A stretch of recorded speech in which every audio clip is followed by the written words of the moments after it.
Yes. Lisa, No, I was going to just say, I think Lisa was talking, but she was muted. You didn't miss anything, trust me. well, welcome. Um, and it's Friday. Hey, whatever that means to people who, don't work in an office, Exactly. which I think is all of us. Um, but yeah, welcome. So the floor is yours. Tell me how you're doing with did anyone practice your boundary this week with anyone in particular? Or practice it with yourself? Yes, Christina, please do share. Um, I actually had it. Can you hear me? Oh yeah, okay. Um, I had an opportunity to practice a boundary with my mom, um, who, you know, I understand she doesn't have a lot going on, and so all of her things are like, it has to be done immediately, and so I was getting ready to have my lunch and she came over and she had this package and she's like, can you help me, get the label on this package and get it ready? And of course, I jump up as I always do and I run over to start helping her get the package together. And then I was like, wait a minute. My lunch is sitting there. It's hot and I'm going to do this package. It's going to get cold. So I was like, no, I'm not going to do this package now. I will have my lunch first and then I'll do it. And I was so proud of myself. Yay. Yay! you know, it Nice. seems, Yeah, yeah, it seems like such a tiny thing, but like, No, honestly, for me, that was like a huge thing. it's a it big it is 100%. I think we're all in agreement. That is a huge thing. And it's so funny how something so little makes a huge difference in you, Mhm.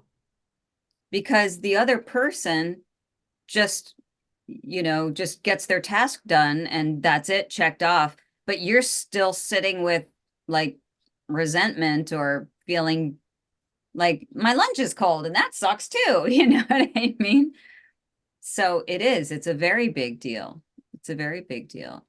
um and yeah, tell, if you don't mind, share a little bit more about how you felt, how you felt when you said no, I won't do it right now, but I'll do it after lunch, and also how you felt having established that boundary.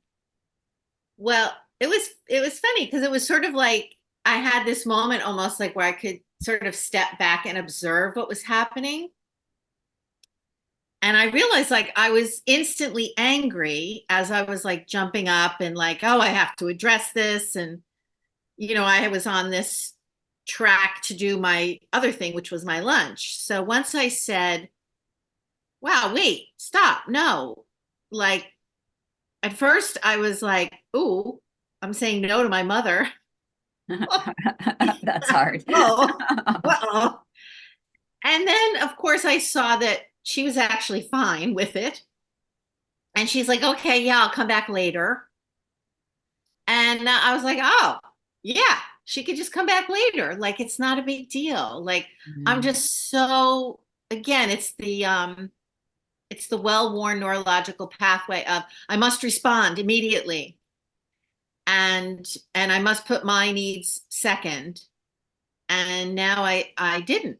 And so it actually felt good and I was like excited. I'm like, oh, I have something to share with the group.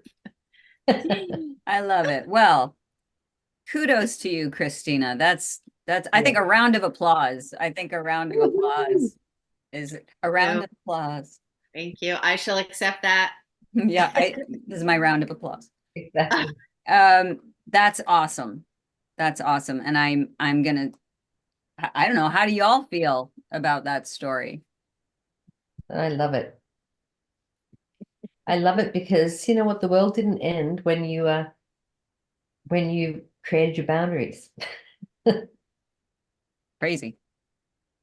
Yes, and then you realize also like you were like probably just rushing to please that person all the time, and that person is okay if you don't please right away, you know? So you can just put the boundary that person will be okay with it, and Mhm.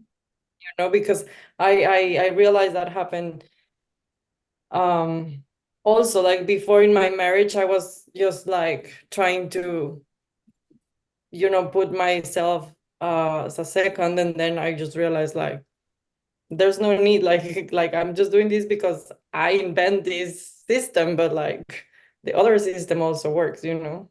Mhm. Yeah, that's a really important point is, and Christina touched on it as well. It's this well-worn neurological pathway that says I must put myself after everybody. Yeah.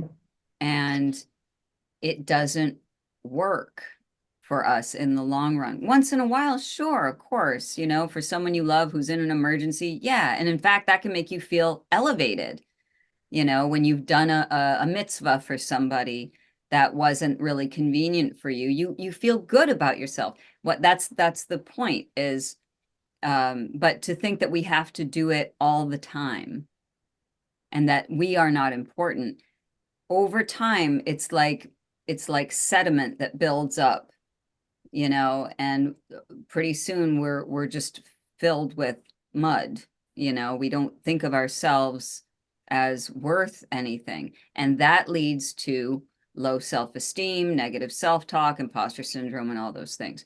So that's why boundaries are so important. I am worth having a hot lunch. You know what I mean? Yeah. And it's interesting the story we create around it. Like, that we tell ourselves that, we buy into this. I need to do it right now. It's, like what I'm always say I'm like the good girl in recovery.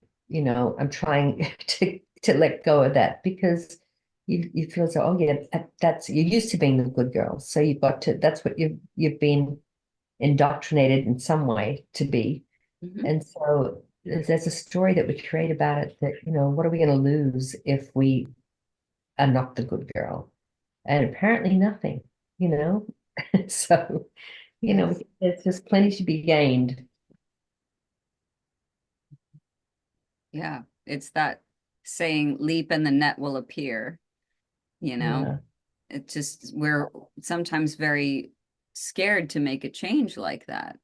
But then when we do, we see, oh, it's not so bad, you know?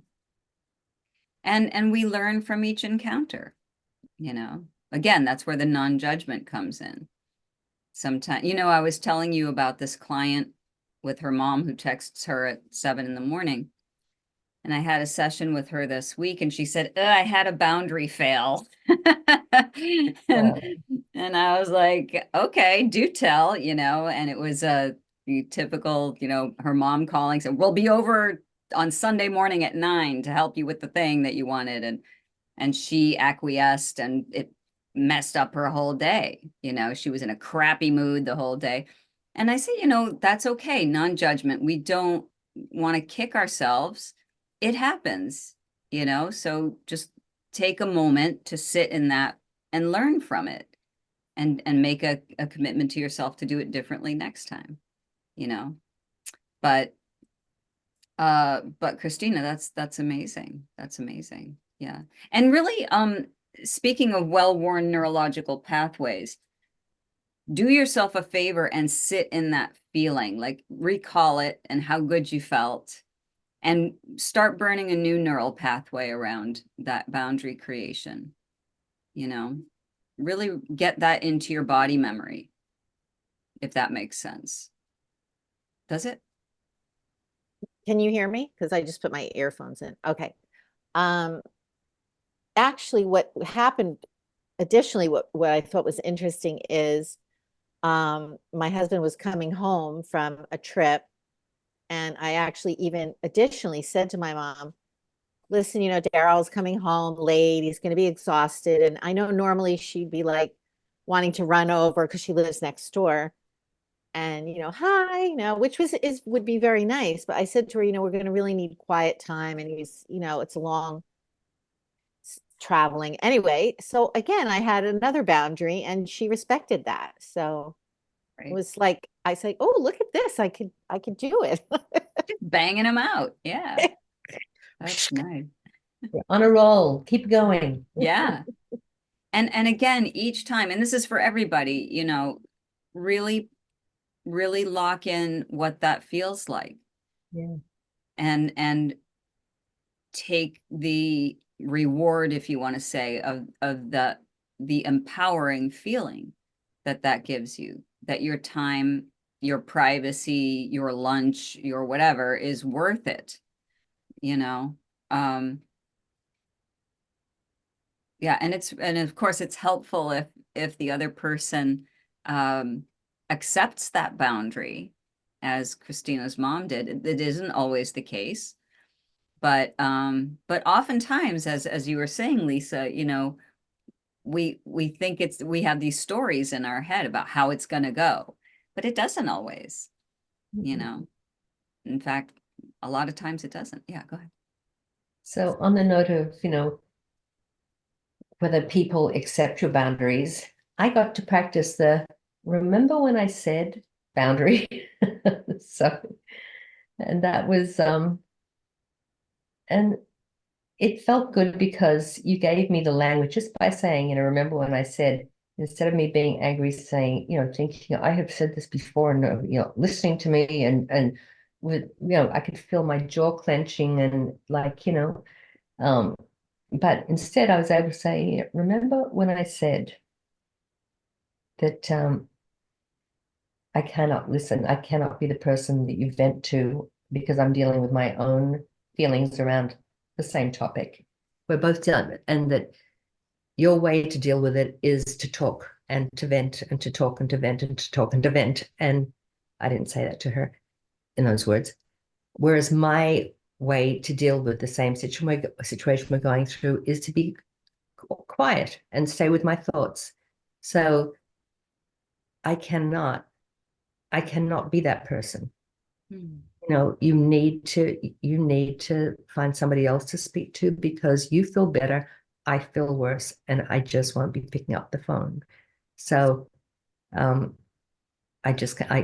you need to know I'm not going to pick up the phone if that's what's going to happen. I just can't do it because I can't handle it. Beautiful. And okay. And that was, and we'll see. How did it feel for you to do that, Lisa? You know what? I was happy that I actually felt calmer saying it than I had been the last time I said it. And that was because I didn't have to really reinvent the whole thing. I just had to be able to say, look, I've already said this and I just can't, I've told you I can't handle dealing with your emotion and my emotion when you deal with yours one way and I deal with mine the opposite. It just doesn't work. And she was fine. I'm not saying that I think it's a permanent thing, but it's a reminder. And I'm hoping last time I said it, it did last for a while. But then old habits die hard, I think. And so it was just a reminder. So, but it just made me feel like, okay, yes, Yeah. so it's not an easy one, but it's I think the people closest to us are our best teachers, right? Yes, absolutely. So, And and you may it may come back again. yeah, And I know that in the presentation I gave three examples of, like, here's what we say: the first instance, second instance, and third. It may be 5 or 12. It's up to you, right. how many times you want to cycle through that. But Yeah, this is also a great example of where radical honesty comes in. You touched on it a little bit, Lisa, but like, I won't be present for you. I won't be yeah, able to help you if you continue to vent, because that's not how I'm processing this information. And I also need some time, yeah, to process, or whatever it is. yeah. Right. So, Mhm. um, yeah, so the radical honesty can really work in our favor, because remember, again, my boundary benefits both of us. That's your mantra, right? Right. So when we create that boundary, we're doing it so that we can have a better relationship, not a worse one. We're not trying to cut people off, right? Yeah. Right. And the other part of it too is taking responsibility for how we feel. So what you said, Lisa, was a perfect example of that, which is why I want to recap. I don't process this information the same way you do. Mm. Is not a justification. You're not justifying, but you're being honest. It's like, this Yeah. is why this isn't working for me. And I know that enough about myself. I know that enough about myself to honor who I am to you as your friend or whatever relationship you have with them. But I want to be at the top of my game too when this topic comes up, right? Which I can't be if my energy is being drained, right? Right. Yeah. Mm. Yeah. So I find that's really helpful when you are coming up against somebody who's having trouble accepting a boundary. Yeah. That's when it is really helpful to point out, what did they get out of it? Yeah. And Right. usually it's, I'm not going to be present for you, Yeah. Hmm. in the way that I would like to be. And usually that shuts it down. Is like, Yeah. I didn't think of it that way. Yeah. You know, everybody I know thinks of boundaries as like a door you slam in someone's face, Right. right? Yeah. But that's the difference between a boundary and a wall. A wall is, I don't want anything to do with you around this subject, whatever, don't call me after, instead of, here's how we can do this better, right? Here's what I need. Here's what I can offer you when that need is met, Yeah. I like that. right? It's a whole different way. And I speak from experience, having had really, really shitty boundaries with people throughout my life. Why couldn't I get this across? And that was why I realized I was only like closing the door and saying, this is where, your line in the sand, right? Don't cross my fucking line. Yeah. And all that does is make the other person feel shut out, Now I have to do the caveat. Of course, when you have someone who is abusive, verbally, physically, emotionally, all those, sometimes you do have to close the door, or at least I like to always leave it open a crack in case they change and grow, Mm. but and if it's worth it to you. But people who are abusive are not part of this. Sometimes we really do just have to say, this is not a healthy relationship, and I need to not be part of it. And you can Yeah. still do that with loving compassion, Yep. right? Yeah, it's really important when we talk boundaries that we don't make it about them, because it's not about them. What they're doing or saying may be something that's awakening something in us that's calling for a boundary to be created. But it's really our choice. And again, that's why Christina's story was also so important and powerful, is the more we create these boundaries, the better we feel about ourselves as well. And that shows up everywhere else in your life. Yeah. Right. And paradoxically, the more we work on ourselves and feel good about ourselves, people think, oh, well, then I'm going to turn out to be like a selfish asshole, but what you actually end up doing is being more generous, because you have more energy to give, you know?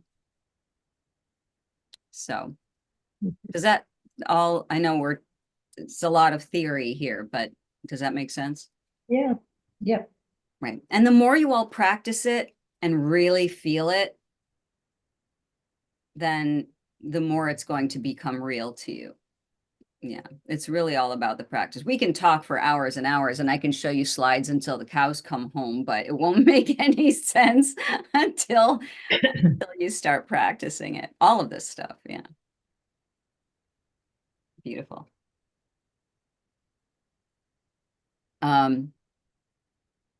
Anything going on with you, Gloria? You've been quiet. No, sorry. Yeah, when I coming into the call, I was saying hi to you guys, and I think I was on mute. And then at some point, all of you were frozen, and I was like, maybe it's my internet, blah, blah, blah. And then when I came back, I realized I was on mute. So sorry about that. Oh, that's Um, okay. but hi to everyone. You look cute with your braids. Thank you. No, for me, to be honest, I haven't had the opportunity to practice. Eh, not really. But I just had like a conversation with my husband. I thought that I wanted to share this with him so I can pass the message and we can be better persons, like he can also try to put boundaries on me sometimes, because we work from home.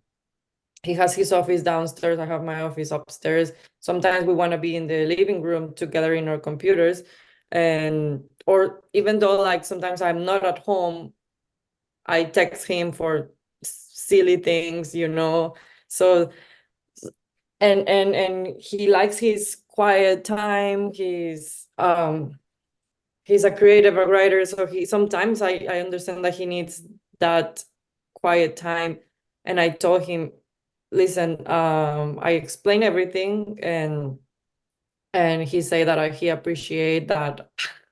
He said, I appreciate you telling me this, that kind of like you want me to put boundaries, on you, because like, and I think that will be beneficial for both of us. And actually, before having this conversation, I told him, hey, I think you should start putting your phone on do not disturb. When you want your quiet time, put your phone on do not disturb. And that's it. Like that way, if I text you or someone calls you, like whenever you're available, you're available. If you're not, you're not. So he started doing that. And then again, I had the conversation about the boundaries, and I give him some examples as well. And yeah, so that was my practice this week. Instead of putting, I was just passing the message. Yeah. Beautiful. Yeah, it's and it helps like and what I love about that story, Gloria, is that is actually proof that boundaries are in place for the benefit of both people. You're saying go ahead and make boundaries with me because it's actually going to be better for both of us, right? Yes. And then we both know that, okay, we're putting boundaries. This is great. We're working, we're working great, like so, so yes, I wanted to, because also like I've noticed in all these past years that he probably gets like irritated or more like, and I told him like, you get irritated or sometimes you're like not happy. And I'm like, I thought maybe if you put boundaries, like maybe that's the solution a little bit. Mhm. And I told him this is not the case right now. I don't see you unhappy or irritated, but many occasions before, yes. So probably it's because of the lack of boundaries in your own time or whatever you need, like whatever boundary you want to put. So yes, I didn't have the time I mean, not the time, the opportunity. But I have the information, I pass information, and also whenever another situation comes, I hope I can be able to identify it and put, because also I think the secret isn't to identify it, because sometimes we just react or act, without knowing. And then like kind of Christina was saying, I was about to do it and I was like, hold on, let me go back, rewind. Um, so yes, that was what happened this week for me. Yeah, beautiful. And in a way, I'm not going to say you created the boundary for your husband, but you gave him permission in a way to or set the stage to say you are important. Your time is important. And I'm letting you know that I know that. And his reaction is like, "Oh, shit, this is good." You know what I mean? Like, how nice is that? Right? And you're Mhm. right, that can help both of you as you, because I know you work together. So Mhm. that's definitely definitely going to help the two of you to sort of keep watching out for each other and your energy levels.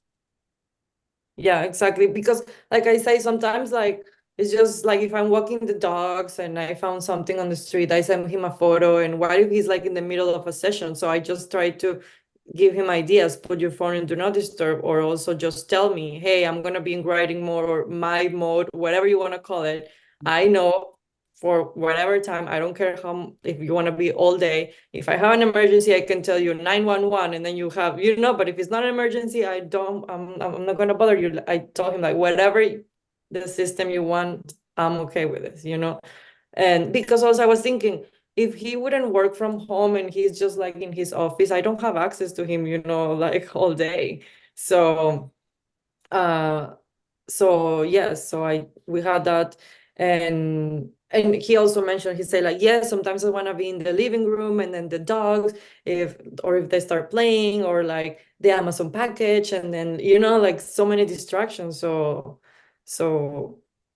with putting the boundaries, I told him, put boundaries to the Amazon guys too, like just don't, because he has Alexas all over the house and notifications everywhere. He's like crazy, just unmute everything, not unmute, mute everything. Yeah, Boundaries to everything. boundaries with the delivery guys. I love it. Yeah. I actually did that myself this week. It was like I was about to enter a session and UPS had to pick something up, and I did not want to be disturbed, so I put the package outside with a note like, that's my boundary. Exactly. Do not ring the doorbell.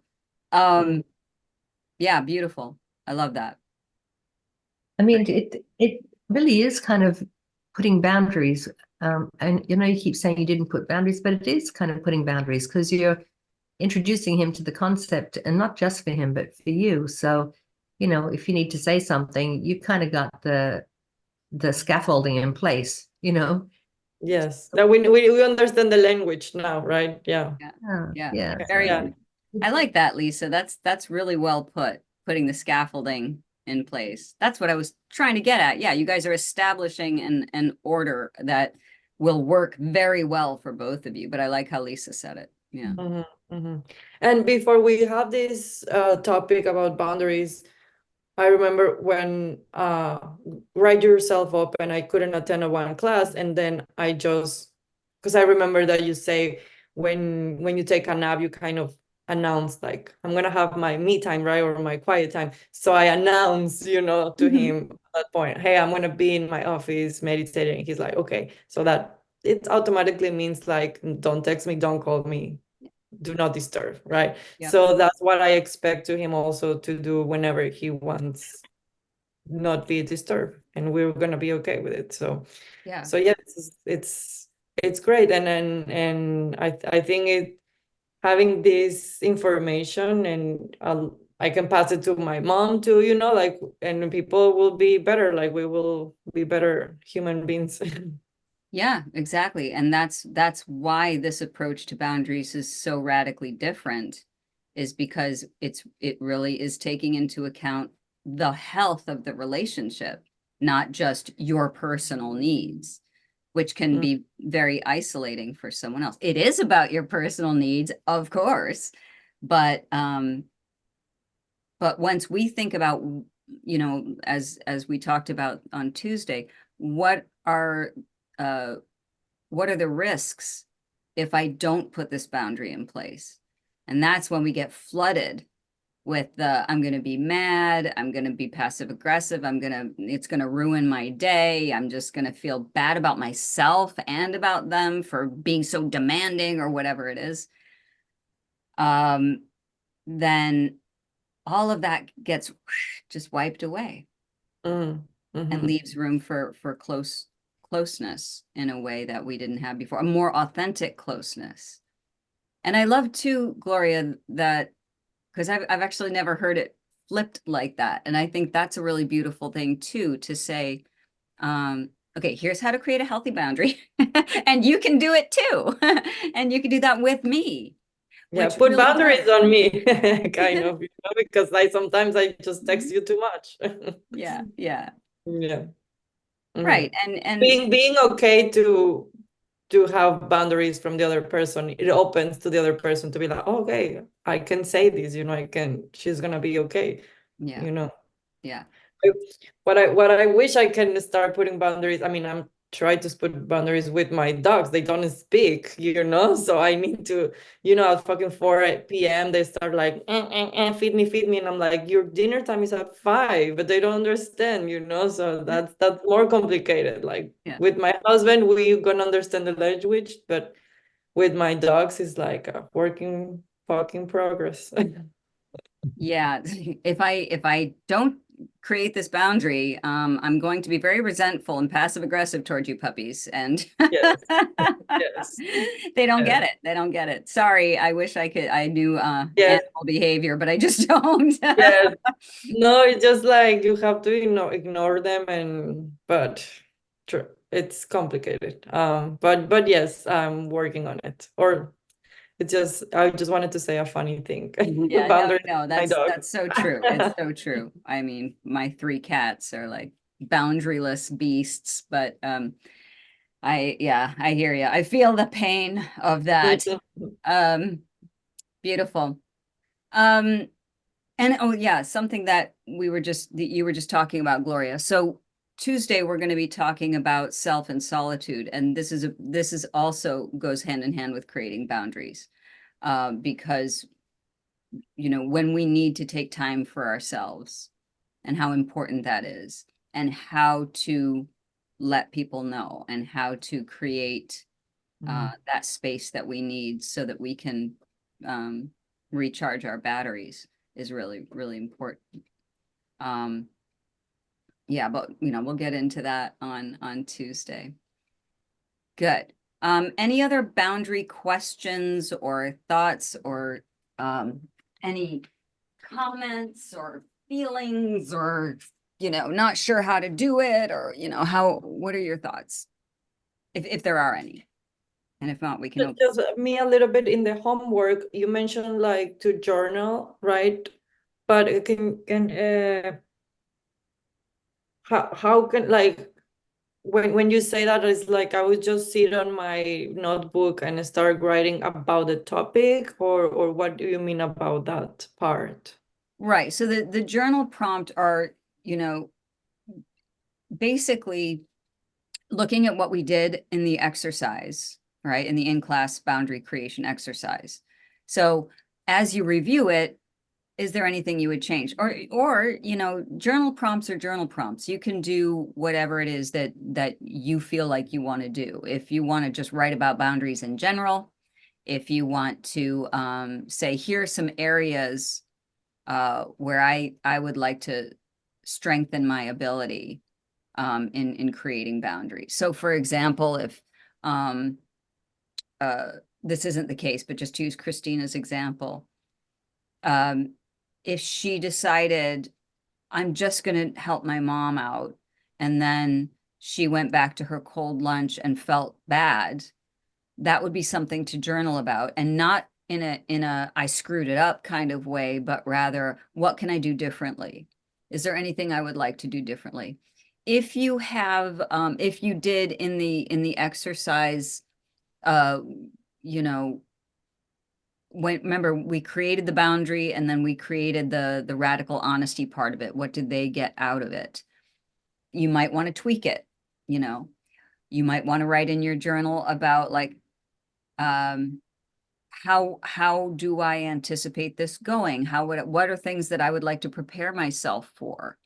Like with Christina and talking to her husband about the late meals, or Lisa talking to her friend about always needing her to be there and chop vegetables when it's not convenient, or whatever it is.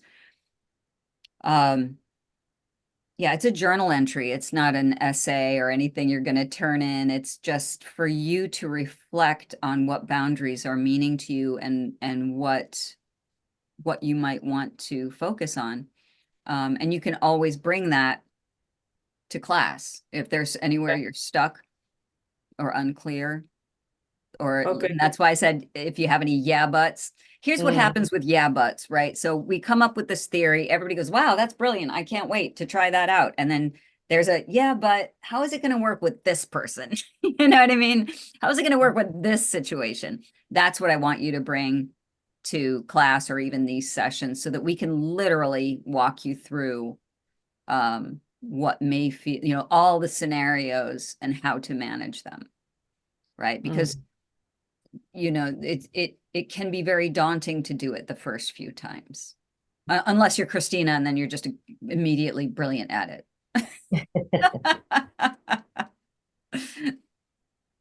Okay, So, okay. yeah, Good, good. yeah.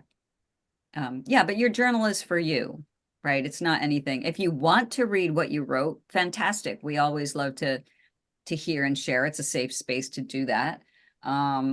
But obviously you're not required. This is really just for you to work out your thoughts about what we studied that week or learned that week. Okay. And this is the space to bring anything about class or anything that you're just going through in your self-befriending journey right now. You know, where are some obstacles for you? So Lisa, you know, we opened up last class about the imposter syndrome part. Did you feel like you got a good handle on that on Tuesday, or is any yeah buts? Yeah, no, it felt good. It sort of was positioned in a way that it felt good. Okay, good. And if I can sort of identify with you, like what would I be telling you? And whatever you said made sense. So if it's good for you, then it's good for me. Mhm. Do you know what I mean? It's a kind of, I don't know if that makes any sense, but you know, it made sense to me at the time that yes. Yeah. It's really about getting behind ourselves. So this is the class is be your own best friend, but it's also being your own champion, you Yeah, know?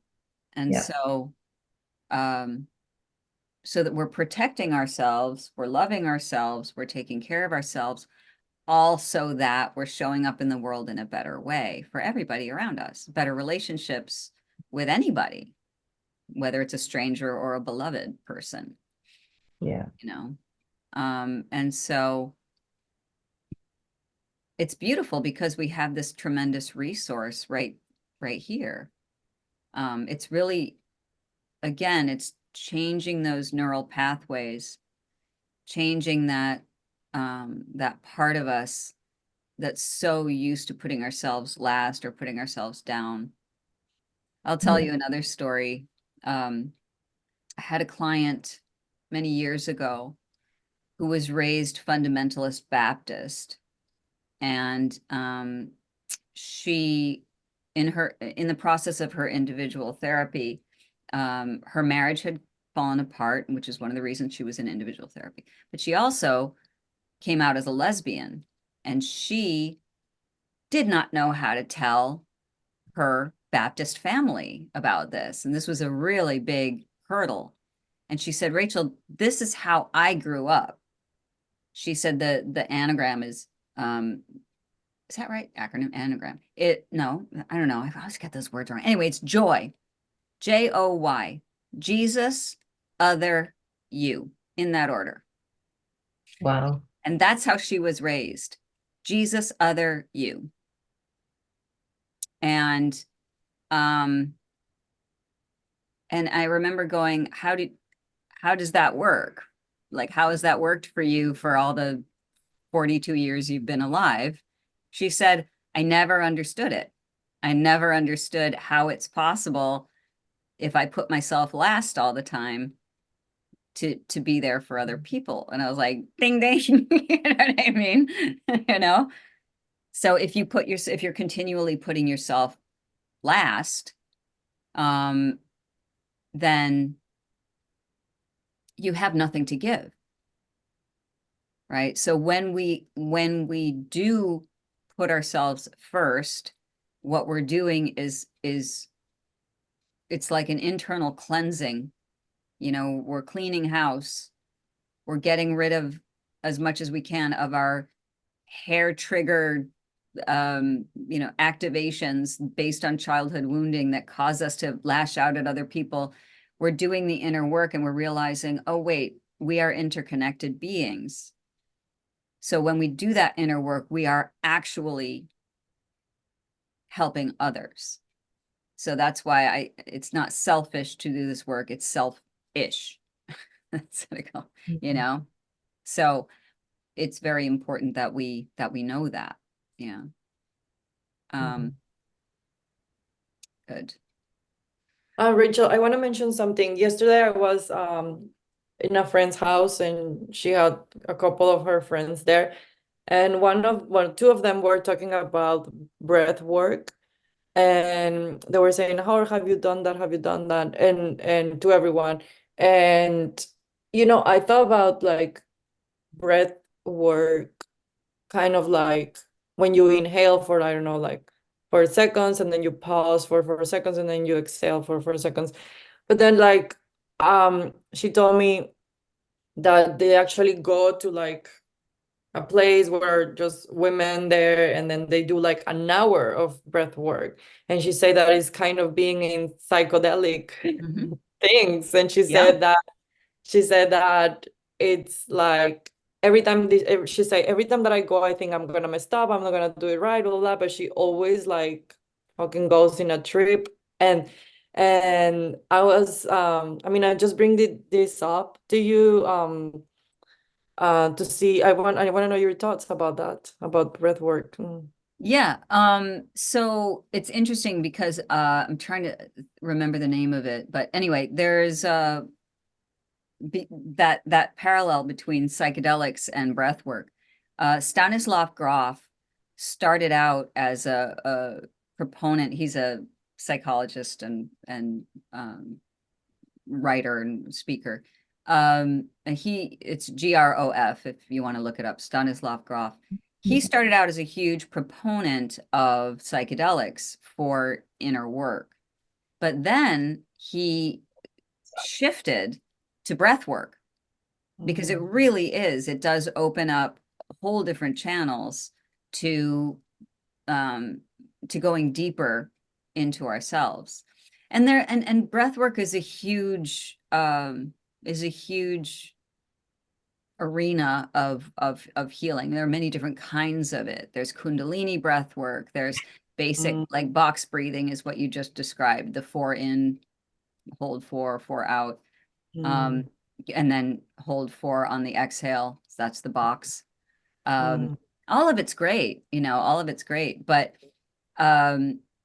again, the reason we do breath work is that mind body spirit connection, right? Because the feelings that we feel are body sensations. They're not mental constructs, right? When we feel our feelings, we don't think them. So we're working with the body when we are in, and we're actually going to do a whole week on that here, and we're going to do some breath work too. Nice. But yeah, it's really about getting in touch with how our body is communicating with us, which is called interoception. So they all kind of work hand in hand. Now, I'm not a breathwork expert, but I have certainly used breathwork tools in my practice and taught a few of them. Is anybody here familiar with, or have you done breathwork or studied it? Years ago, I did. It was called rebirthing back then. Oh, wow, right. I remember rebirthing. Yeah, and it's very powerful. It's very powerful that you do it. And it often will take you back to the womb. It'll take you way back. They also do underwater rebirthing, and that always seems to get you back into the womb. It's a very powerful thing to do. I haven't done it in, I would say, 40 years. Well, let's say 35 years maybe, but a long time. But it takes you in a whole other space, and I think it's really valuable. I mean, it's one of those things that can bring up a lot of things. So it's good to be working with some sort of guidance there as well, because what I noticed, because I've done different workshops, that there were people who it would bring up these memories or these traumas that a lot of people, without having a way to process what it is bringing forward, basically gave some of these people an excuse for being an asshole. You know, it was like, you know, for being a victim. See, that happened to me, and that's why I'm like this. And they missed the next step. Like, okay, but do you want to stay like that forever, or you want to kind of find a way to work through it? But it's definitely, you know, very powerful. And it's breath is stronger than, you know, drugs for the most part, you know. So I thought it was amazing. So, but it's good to do it with somebody who um knows how to work with you through it, I think. Because Yeah. stuff, unexpected stuff can, you know, raise its head to be healed, you know. Mhm. So Yeah, nice. Yeah, because like I've never done like psychedelics or like ayahuasca, you know, or any other thing. And I was very interested into, oh wow, so maybe with a breath work practice, you can, I don't mm, know, like, I would love to experience that. Yeah. So I just wanted to hear your thoughts because obviously when if I do the box breathing that you call it, I don't do it for an hour. I just do it like for probably just a couple of breaths in and out, you know. Yeah. mm. But yeah, I'm gonna look into that more to Yeah. learn a little bit. I mean, box breathing is just one type of breathing. There are probably hundreds of different types of breathing that can take you to that level. The Lisa. rebirthing was, you know, it's a circular breath. So, and the idea is that we inhale and we stop and we exhale and we stop. And they say that when you have trauma, you'll go, and it's in that pause between the inhale and the exhale that a lot of the trauma is kept. So when you start to do the circular breathing, that just you don't have that pause in between. It's kind of that trauma can sort of be released or can be recognized. So but it gets it out of your body. It gets it, you know, out of um Mhm. your energy. Right. So Yeah. Yeah, that's that's great. Thank that's you that one. for Yeah. that. So, That's great. Yeah, Yeah. I took a class once where we were doing that kind of healing breathing. And then there's also chest breathing and belly breathing, which has a different effect on, you're breathing up here as opposed to, you know, expanding your belly. And that can open up a lot too, depending on, we don't often do belly breathing because especially as ladies, we're trying to keep our, suck our tummies in. And that actually has a really deleterious effect over time because we're locking up our core and not allowing the energy to flow there. So we do a lot of shallow breathing. So when you start to drop down in and start doing long, slow, deep breaths from your belly, that can open up a lot of grief. It can open up a lot of pain. But what Lisa's saying is 100% right. Just like a psychedelic journey, you're going to want somebody who can help you process and integrate. So processing is one thing. Like, that's why I'm an asshole. Integrating is how can you learn from that and learn from what you just encountered and heal from it instead of just stopping the bus there, you know, stopping the bus in asshole town. There you exactly. go. Yeah. Yeah, I feel like I just Well, cut thank someone you. off. Was someone? Oh, okay, Christine. I'm sorry about that. No, oh no, you didn't cut me off. No, I was just going to add that there's a book called Breath by James Nestor that you might want to read, Gloria. It talks about a lot of different topics of breathing, and utilizing the breath is actually like an ancient practice. The yogis use it, and the Tibetan monks use it, and they use it in qigong, and it's in Chinese medicine. Qigong is a form of healing the body. So there's so many ways to use the breath. And yeah, the breath, like I've experienced transcendence using my breath, just doing some of the trainings with gyrotonic and gyrokinesis, because you can use different types of breathing to stimulate different parts of your brain. It's actually so fascinating.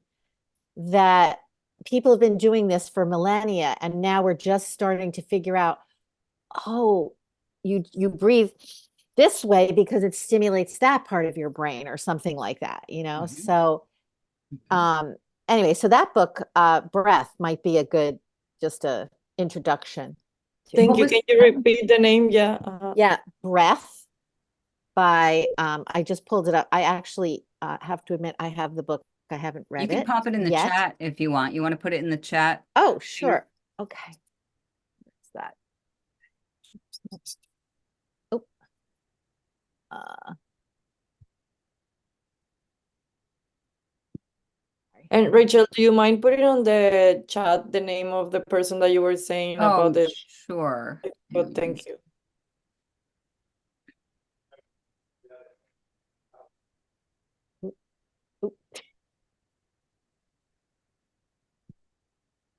Let me see if I can actually find that book. Um,